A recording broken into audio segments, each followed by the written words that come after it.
Hey guys, welcome back to my channel. I am here on the Carnival Firenze. I'm going to give you guys a little tour of room 6496. So this is a super long hallway, as you can see. Love it. Haven't been in a room like this. We got some closets right here, same as the other rooms. You got your, what do you call it, safe box right here.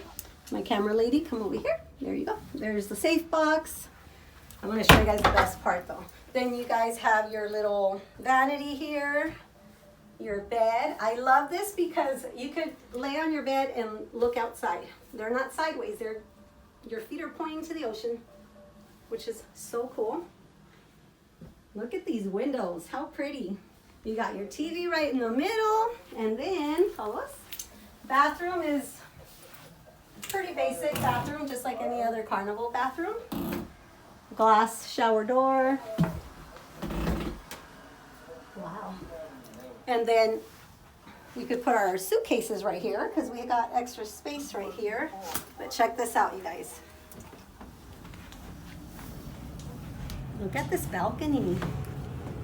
It's an extended balcony. It has 2 chairs, a table, and a lounge chair. Look at that.